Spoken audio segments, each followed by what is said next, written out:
What I want to do today is just read a short article from a science magazine, so-called science magazine anyway. Somebody sent me this article. One of my students sent this to me. And it's very important to consider these facts when we look at the question of identity. Who are we?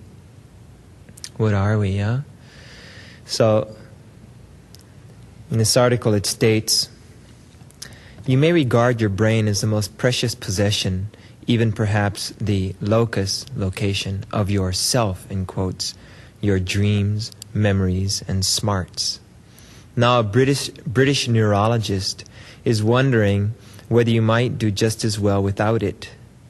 This astonishing suggestion comes out of studies of many hydrocephalus victims, some kind of disease, okay? Hydrocephalus victims who got A's and B's in school despite the fact that their brain scans revealed, quote, virtually no brain, unquote.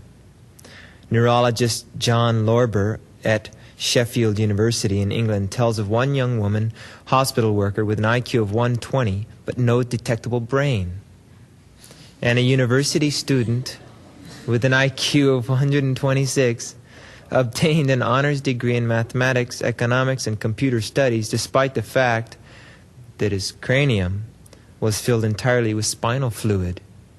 In other words, there wasn't a brain in his head. Okay? Now this is astounding. It really should have been front page news. I'm serious. This should have been front page news. This is an obscure little article, and you know, how interesting.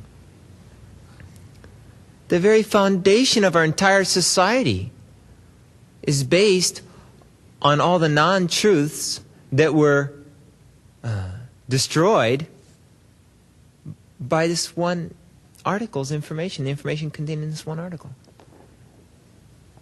Our whole society is based on the foundation that all kinds of things. Okay, just look at one of them. Okay, drugs. Okay, drugs. Drugs are supposed to cure a person's mental hang-ups. What did psychiatrists say? There's a guy here in Hawaii, Dr. Lind of the State Mental Hospital, Hawaii State Mental Hospital. He wrote he made a statement, press release recently, statement to the press that we know as much about the mind, psychiatrists know as much about the mind as an orthopedist knows about bones. He's identifying the mind as being the brain. And he's saying he knows as much about the brain as the orthopedist knows about bones.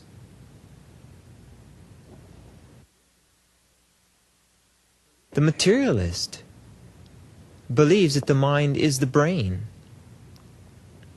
The brain is the mind. If there's something wrong with your mind, then it must be something wrong with your brain.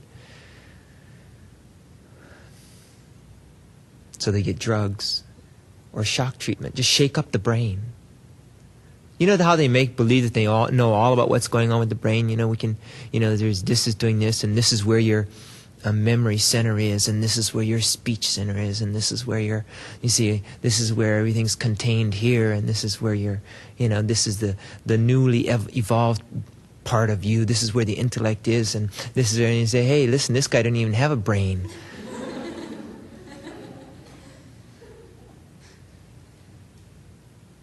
You know that great clump of matter that you've been saying is the seat of the self and the seat of intelligence and the seat of all our memory, and it's the memory bank, and that computer is it. This guy over here doesn't even have one. And he's getting straight A's in school. They go, oh, that's interesting. We'll have to. Maybe we were wrong. Maybe we were wrong. This one scientist, how's he put it? He says, Dr. Lorber told the British magazine World Medicine that the cerebral cortex may be much less important than we have assumed. Can you believe it?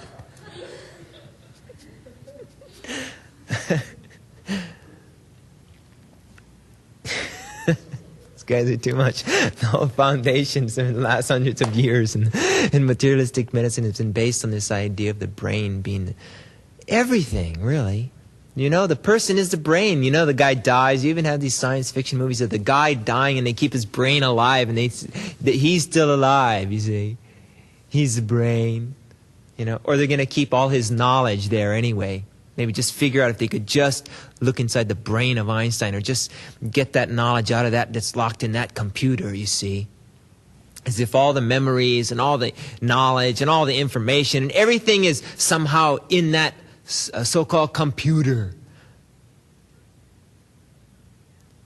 In the first place, even for those of us who have brains,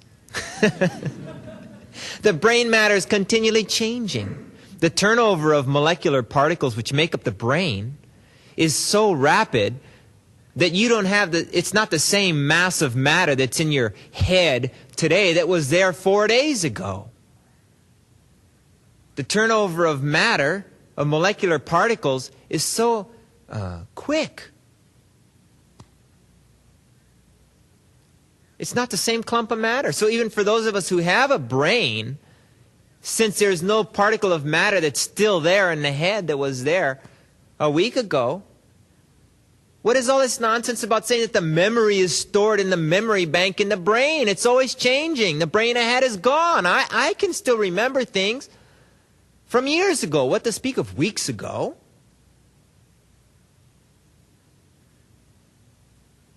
And not only that, they say, oh, it's the structure is the same, though. In fact, the brain's always changing. It's not a structure. It's a fluid mass. It's not like there's some solid structure there. Even the structure's changing.